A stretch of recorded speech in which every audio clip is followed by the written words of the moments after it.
আসসালামু আলাইকুম। আজকের এই ভিডিওতে আমি আপনাদের সাথে খুবই ইন্টারেস্টিং একটা বিষয় শেয়ার করব। বিষয়টা হচ্ছে, আজকে সকালে আমি যখন অফিসে গেলাম, আমার বস আমাকে এরকম একটি ডাটা টেবিল দিল এবং বলল, আবির, এইখান থেকে আমরা আমাদের যেই টেবিলের মধ্যে নামগুলো রয়েছে, যে নামগুলো একের অধিকবার রয়েছে, সেই নামগুলোর একটা লিস্ট আমি তৈরি করতে চাই। তো আপনারা অনেকেই বলতে পারেন যে, ভাই, আমরা তো এখানে কন্ডিশনাল ফরম্যাটিং অ্যাপ্লাই করে আমাদের একাধিক নামগুলো আমরা চাইলে রিমুভ করে দিতে পারি, কিন্তু আমার বস চাচ্ছে এখানে নামের একটা লিস্ট তৈরি করতে, যে নামগুলো আমাদের এই টেবিলের মধ্যে একের অধিকবার রয়েছে। তো চলুন দেখি এটা কীভাবে করব।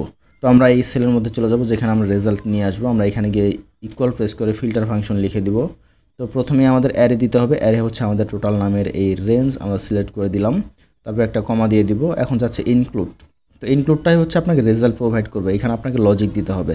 তো আমাদের লজিকটা হচ্ছে আমাদের যেই নামটা একাধিকবার রয়েছে, তো আমরা এই জন্য আমরা এখানে কাউন্ট ইফ ফাংশন ব্যবহার করব। তো আমরা কাউন্ট ইফ লিখে দিলাম। প্রথমে আমাদের রেঞ্জ দিতে হবে। রেঞ্জ হচ্ছে আমাদের টোটাল নামের রেঞ্জ, আমরা সিলেক্ট করে দিলাম। আবার একটা কমা দিয়ে দিব। এখন যাচ্ছে ক্রাইটেরিয়া। তো ক্রাইটেরিয়ার জায়গায়ও আমরা এখানে আমাদের নামের রেঞ্জ সিলেক্ট করে দিব।